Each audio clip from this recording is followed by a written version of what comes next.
الحمد لله الحمد لله الذي أنزل على عبده الكتاب ولم يجعل له عوجا ثم الحمد لله الذي لم يلد ولم يولد ولم يكن له كفوا أحد ثم الحمد لله نحمده ونستعينه ونستغفره ونعوذ بالله من شرور أنفسنا ومن سيئات أعمالنا من يهده الله فلا مضل له ومن يضلل فلا هادي له وأشهد أن لا إله إلا الله وحده لا شريك له وأشهد أن محمدا عبده ورسوله صلوات الله وسلامه عليه عباد الله قال الله تعالى في كتابه الكريم بعد أعوذ بالله من الشيطان الرجيم الذين يؤمنون بالغيب ويقيمون الصلاة ومما رزقناهم ينفقون وبعد.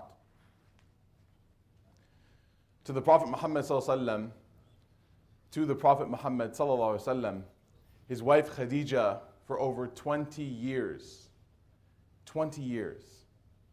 was everything. She was someone that would support him morally, would support him personally, financially even. She was the support of him, his mission, his emotional being. Whenever any issue came up, Khadijah was the one that the Prophet ﷺ would turn to. And they had met earlier on in his life when he was just a young man and he worked for her as a salesman. And they actually admired each other so much and fell in love and got married. And it's actually kind of a rare sort of love story from that era in the sense that it was very natural. It was an authentic love. It was real. And the Prophet Muhammad ﷺ, when he first received revelation, and he went through this very traumatic experience where he was shaken up, he was doubting what had just happened. He didn't know what had just squeezed him and ordered him to read Iqra. He had no clue. He went back to his wife Khadijah, radiallahu anha, who was the one who reinforced him, who was the one who made him feel better about it, who was the one who gave his heart some rest after that whole experience. And the Prophet Muhammad ﷺ, after years of being together with Khadijah radiallahu anha, after years of being in love with her, after years of having children together, one day Khadijah radiallahu anha passes away. She dies. And when we read this in the history books, in the seerah books, that in the year so-and-so, Khadijah bint Khuwaylid radiallahu anha, she passed away. We just read it and we move on to the next line and that's it. We're done. But imagine for a second what it means now to have your wife Khadijah or your wife or your spouse, your husband, pass away. Imagine what that would entail. May Allah subhanahu wa ta'ala protect us. But imagine the details, the logical conclusion that would have to happen after that your spouse would pass away. So you would have to then prepare their body for the burial. This person that you spent so much time with. This person that you've invested so much into. Whether or not you've had arguments here or there, that doesn't matter anymore. Because the love of your life, your soulmate. And if you're lucky enough, the Prophet ﷺ was to have 20 plus years with this person is gone. That other side of the mattress that used to have some weight on it when you would sleep, that's not there anymore. You wake up in the morning, there's no one to say good morning to. You walk over to the kitchen, there's no one to eat breakfast with. You're leaving for work, there's no one to say have a nice day to. This is the Prophet Muhammad ﷺ's reality. Now add on to that, kids. Add on to that the fact that if your wife or if your husband passed away, your kids come home from school, they have no clue what happened. And you have to explain to them that now mommy's not coming home anymore. Daddy's not going to be here anymore when you get home from school. The reality of what that would entail. How shattered a person would be. I can be very honest with you guys because you're my community. I don't know what would happen if my wife passed away. I don't know what I would do. Because to think about it, even for a moment, you understand a little bit of what the Prophet Muhammad ﷺ was going through. The pain that he was enduring. The heartbreak he was enduring. Now add on to that, this message of Islam that he's preaching no longer has a benefactor. No longer has the backing financially that it used to have. he no longer has a CEO for the company that he used to work for. So not only is his personal life in a flux, but his financial and even the message of Islam is unclear at this point. And so the Prophet Muhammad ﷺ does his best. He gets up and dusts himself on and does his best to move on with life. But Allah subhanahu wa ta'ala teaches us another lesson. Through the example of the Prophet Muhammad ﷺ, through his example, 6 to 8 months later, Allah subhanahu wa ta'ala teaches us another lesson by taking the life of Abu Talib. Abu Talib was the uncle, literally was the uncle of the Prophet Muhammad ﷺ, but more, in reality, was more like his father, his foster father. Abu Talib, when the Prophet Muhammad ﷺ was younger, Abu Talib used to take care of all of his children and the family. He used to feed all of them, so they would all have food together. And when the food was served, all the kids would run out. And the Prophet Muhammad ﷺ, because even from a young age, from his birth, he was someone who was shy and humble. He was a shy and humble kid. And so he would kind of wait off to the side, and all the other kids would run, kind of like Ramadan iftars, right?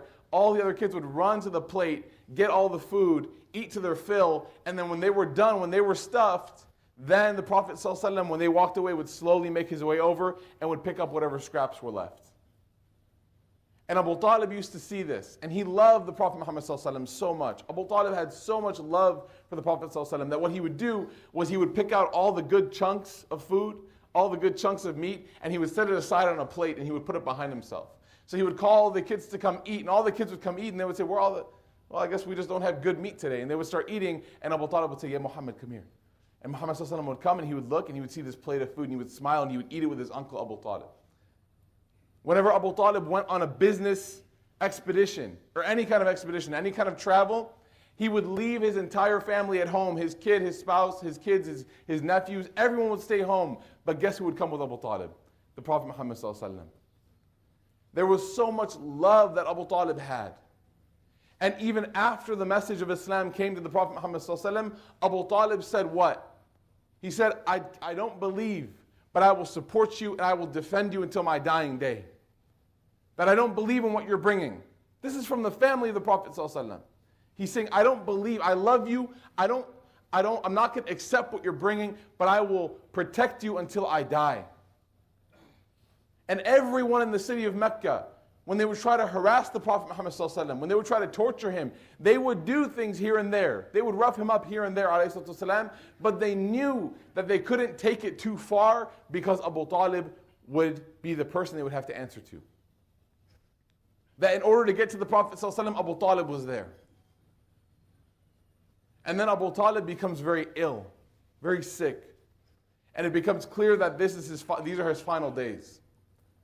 And so the Prophet Muhammad ﷺ loves his uncle, his foster father. He has immense love for Abu Talib.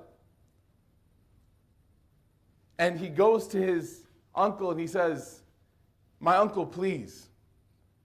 He said, just accept the message. Accept that there is only one God worthy of worship and that I'm the messenger. Just say it. You don't have to do anything. You don't have to pray or do it. Just say it so I can take this little bit, this little statement you have, so I can take it on the court, in the court on the day of judgment and tell Allah subhanahu wa ta'ala, Ya Allah, Ya Rabbi, I have this statement from him that he is Muslim, forgive his sins, and just give me something to work with. And Abu Talib is surrounded by all of his peers, his colleagues, and they're saying, Ya Abu Talib, are you going to give up on the religion of your forefathers? Are you going to end it now? Right now, before you pass away, you're going to cut off everything from your history, from your lineage, from your past? You're going to do all that? And they're mocking him and they're harassing him. But finally they get to Abu Talib. And Abu Talib tells Muhammad ﷺ, he says, no, I can't accept it. And he dies not only leaving the Prophet ﷺ, but leaving him shattered because he didn't accept the message of Islam in front of his own eyes. So the Prophet ﷺ was so distraught that Allah subhanahu wa ta'ala had to reveal a verse, إِنَّكَ لَا تَهْدِي مَنْ أَحْبَبْتَ. إِنَّكَ لَا تَهْدِي مَنْ أَحْبَبْتَ. That, Ya Rasulullah, I know you tried your best, but you are not going to be able to guide whoever you love. That's not how this works. You're not going to be able to just walk into the people that you love and say, please accept, and they'll accept. Sometimes the people that you love the most are going to be the ones that hurt you. وَلَكِنَ اللَّهُ يَهْدِي مَن يَشَاءُ. Rather, Allah is the one who gives guidance to whomever He wills, to whomever asks for it, to whomever wants it. This lesson in the life of the Prophet ﷺ. So imagine this, his wife passes away. His wife of 20 years, the mother of his children. Then 6 to 8 months later, his uncle passes away. Someone who was basically his foster father. The Prophet Muhammad ﷺ would cry when Fath Mecca came. When the Prophet ﷺ returned from Medina to Mecca, he would shed tears. There's a famous story that Abu Bakr as-Siddiq, after Fath Mecca, brought his father, Abu Quhafa. Abu Quhafa was very old. They said everything about him was white. His hair, his eyelashes, his beard, everything was white. And he walked in, this is the father of Abu Bakr. And he walked into the haram and he went to the Prophet Muhammad ﷺ, and Abu Bakr as-Siddiq went to the Prophet and he said, Ya Rasulullah, my father wants to take shahada with you. And this is after a lifetime of work, a lifetime. Abu Bakr as-Siddiq is very old at this point. The Prophet ﷺ is very old. This is after the conquest of Mecca. And so the Prophet Muhammad ﷺ starts to teach Abu Bakr's father the shahada. He starts teaching him the shahada. And for those of you who maybe don't understand what a big deal this is, ask any convert in the room what it would mean to them if their parents accepted Islam. What it would mean to them, what it would mean to their heart and life if their parents, or ask anyone in the room who has relatives who are non-Muslim or family members that are not, ask them what it would mean to them if one day their family member came to them and said, I want to accept this religion. How happy they would be. And so as the Prophet ﷺ is giving Abu Quhafa the shahada, Abu Bakr as-Siddiq starts crying. And so the Prophet Muhammad ﷺ says what any of us would say. He says, you're tears of happiness, right, Abu Bakr? Tears of happiness? Very excited for him? And Abu Bakr as-Siddiq replies, La ya Rasulullah, tears of sadness. I'm crying because I'm sad. And the Prophet ﷺ says, why are you sad? And he says, because what I would give, Ya Rasulullah, to replace my father with your uncle today. That my father, my own father, who I would love to be Muslim, what I would give out of my love for you, because I knew that you loved Abu Talib so much, what I would give that you would have your uncle here today taking the shahada instead of my father. I would give it in a second. So he was sad because he knew that the Prophet ﷺ was damaged inside after this. We're talking about emotional damage. We're talking about the Prophet ﷺ being put through stress after stress after stress, trial after tribulation, death of family members. And you know what? Even after all this, you know what would happen to the Prophet when he would walk in the street? So his wife dies, and then his uncle dies. And then because his uncle passes away, all the young thugs of Mecca, all the young, not the older ones, because the older ones still have respect for Abu Talib. The young ones who didn't know Abu Talib would go and they would start physically abusing the Prophet ﷺ. This is where you read the harshest stories. After the death of Abu Talib is where you read the harshest stories of how they used to beat up the Prophet ﷺ. The ones where they used to literally gang up on him, take sticks and beat him and leave him bruised and bloody in the alleyway. This is after the death of Abu Talib because the young guys didn't know who Abu Talib was. They didn't have that respect for him. But when the Prophet ﷺ would walk in the marketplace, dejected, hurt, not knowing where to go from here, not knowing who to turn to, not knowing who was his support anymore, the people would yell after him and say, who believes he's a prophet now? Do you see? He's cursed. Everyone around him is dying. So on top of the family emotional trauma he's going through, now he's being ridiculed and mocked by his people because of those deaths. I want everyone in this room and everyone in this masjid listening to this khutbah to think for a second how heavy your heart would be to know that every day when you were about to venture out to go to school or work, because of the tribulation you'd been put through, people would just start to make fun of you publicly and humiliate you publicly. So what did Allah subhanahu wa ta'ala do? What did Allah subhanahu wa ta'ala give to the Prophet sallallahu alaihi wasallam? How did the situation become fixed? Allah subhanahu wa ta'ala knew that nothing could cure the heartache of the Prophet ﷺ other than meeting him. And so Allah subhanahu wa ta'ala called the Prophet ﷺ to meet him on the famous journey al-Isra wal-Miraj. But even more amazing is the gift, the medication that Allah subhanahu wa ta'ala gave to the Prophet ﷺ on this journey. He gave him as-salah. He gave him prayer. You see, prayer prayer wasn't just a random assignment. Prayer wasn't just Allah subhanahu wa ta'ala saying, okay, start praying now. Prayer was a medication. Prayer was a therapy. Prayer was a prescription from Allah subhanahu wa ta'ala to help the Prophet Muhammad sallallahu alaihi wasallam deal with the struggles and the disappointments and the trials of everyday life. And so only when the Prophet Muhammad sallallahu alaihi wasallam reached his lowest, that's when Allah subhanahu wa ta'ala said, here's the prayer. Here's my gift to you. This prayer, brothers and sisters, throughout generations now, has been transformed from a gift to a burden. To something that they used to want to do. You know, when difficulty would happen to the Prophet ﷺ, you know what he would say? Everyone knows who the mu'adhin was, the famous mu'adhin Bilal. He would say, Arihna biha ya Bilal. He would say, Ya Bilal, give us some rest with it. What does that mean? It means call the adhan. Let us take a break from all this craziness in life, all the business and all the work and everything and all the family. Let us take a break. Arihna biha ya Bilal. The Prophet ﷺ said, "Ju'ilat qurrata ayni fi as-salah." That the coolness of my eyes was given to me in salah. And I know that coolness of the eyes, we've probably all heard this before. Coolness of the eyes, Allah subhanahu wa ta'ala uses it in the Quran. He talks about how children are the coolness of the eyes. Your spouses will be the coolness of your eyes. You know what this means? This is an Arabic idiom. It's an expression. I want you to imagine, do you guys know how hot it is outside right now in Knoxville? They say it's a heat wave, but I mean, for those of us who have been overseas, this is like springtime, right? But imagine traveling in the desert. This is where this phrase came from. Imagine traveling in the desert. It's super hot. You're sweating. And not only are you sweating, but like when you sweat, the sweat dries and the salt from your sweat, the sodium from your sweat starts to crystallize on your face. And so you have very dry face. Add on to that now the sand, the wind is blowing in your face. And now imagine how your face feels. Imagine how your eyes feel. Now imagine coming upon a beautiful oasis in the middle of the desert. Like a beautiful pool, some trees. And you go over and you take that water and you splash it in your face.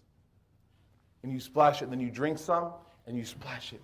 That's the coolness of your eyes. How would you feel at that point? You'd feel so refreshed. So the Prophet Muhammad ﷺ said that my refreshment was found in the salah. The reason why I'm bringing this up in Ramadan is because Ramadan is such an amazing time where everybody, mostly everybody, inshallah, everybody who's fasting prays Maghrib and Fajr. And I've been talking to a lot of the young men and young women, and they've been saying that this is the first time that they've prayed 5 daily prayers in a long time. That they've made it to finish all the 5 prayers. And that it's become something that's easy for them. What that's telling us as a community is that prayer is not the coolness of our eyes. Prayer is not something that gives us rest, as the Prophet ﷺ said. Prayer is something that causes us anxiety. It's a burden. Oh, I have to pray. Let me get it over with quickly. Let me finish it while it's still in the time. As opposed to saying, let me take a time out and just pray. So the question and the mission from this khutbah, because it's almost over, it's 1 minute left. The question and the mission from this khutbah is, what is different about Ramadan? What is different about this time that people will sacrifice 2 hours, even 3 hours when the Qari was here, to pray Taraweeh at night, but we can't sacrifice 5 minutes any other day of the year to get our Dhuhr prayer in, or to pray Maghrib or Isha? What's different? For every one of us, it's going to be different. We need to identify that. We need to pinpoint what makes us enjoy the prayer in Ramadan, and how can I replicate that the rest of the year? Because we complain about a lot of things, brothers and sisters. We complain about the political situation, the economic situation. We complain about being, monetarily bankrupt in Muslim countries, but we stand here spiritually bankrupt because we're not communicating with Allah subhanahu wa ta'ala. We're not communicating with Him. Our prayers are absent. And then we wonder why our dua aren't answered, because we only come to Allah when we need Him. We don't go to Allah 5 times a day to check in and say At-tahiyatu lillahi wa salawatu wa tayyibat. To greet Allah and say, Ya Allah, I'm so thankful for everything you've given me. Rather, we only turn to Him when there's a crisis. And if you've ever been in that situation where people only come to you when they need something, then you know how that makes you feel.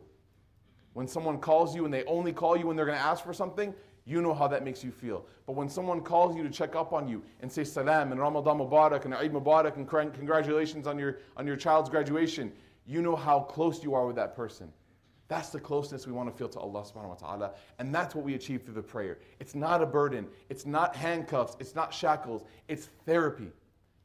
The Prophet ﷺ received it after all this trial and tribulation. Take all of your disappointment, all of your trial, and put it into the prayer. Pray like you mean it. Pray like every word you're saying, you mean. And I promise you and we will feel this benefit of prayer. I ask Allah subhanahu wa ta'ala to make us amongst the people who pray. I ask Allah subhanahu wa ta'ala to make us enjoy the prayer and to allow the prayer to fill our hearts and become something that we love. And I ask Allah subhanahu wa ta'ala to allow us to love the masjid and to love praying in the masjid. أقول قولي هذا واستغفر الله لي ولكم ولسائر المسلمين والمسلمات فاستغفروه إنه هو الغفور الرحيم. الحمد لله رب العالمين والصلاة والسلام على رسوله الكريم وعلى آله وصحبه ومن تبعهم بإحسان إلى يوم الدين. اللهم اجعلنا منهم آمين. The action item or the homework from this khutbah, something to take away from this khutbah, a lot of people have been asking me how they can increase their khushu' in prayer. That they want to pray, but the fact that they don't have quality or focus or concentration in their prayer, how can they increase it? There's two ways I'm going to tell you right now. For Taraweeh prayer, invest some time in reading what the imam is going to read before the prayer, in whatever language you understand. In whatever language you understand, read the translation, read the tafsir, read a little bit. Take 30 minutes and read a little bit. That way when the imam is reciting and he says Jahannam or Jannah or Allah, or when he says Alladhina amanu, you can think to yourself, memorize those buzzwords and think to yourself, what is he talking about now? And reflect upon those concepts. Invest some time into it. We invest so much time into everything else. If our kids walked in the house and said, I failed an exam, we would smack them upside the head. But if our kids walked in the house and said, I missed Fajr, we would say, it's okay tomorrow, inshallah, you'll make it. Right? We need to invest some time in prayer. Invest some time in making quality of prayer. The second thing is start your journey learning the Arabic of the prayer. You don't have to speak Arabic to anybody. You don't have to impress anybody at your Arabic dawats or Arabic iftars. You just have to learn how to communicate with Allah subhanahu wa ta'ala through this language. There's only 6,000 verses. Only 6,000. Right? If you chip away at the vocabulary, you'll be able to understand the majority of them. Inshallah, I ask Allah subhanahu wa ta'ala to give us that ability and to give us the desire to learn the language of the Quran and the desire to connect with Allah subhanahu wa ta'ala through the prayer. إن الله وملائكته يصلون على النبي يا أيها الذين آمنوا صلوا عليه وسلموا تسليما اللهم صل على محمد وعلى آل محمد كما صليت على إبراهيم وعلى آل إبراهيم إنك حميد مجيد اللهم بارك على محمد وعلى آل محمد كما باركت على إبراهيم وعلى آل إبراهيم إنك حميد مجيد إن الله يأمر بالعدل والإحسان وإيتاء ذي القربى وينهى عن الفحشاء والمنكر والبغي يعظكم لعلكم تذكرون أقيموا الصلاة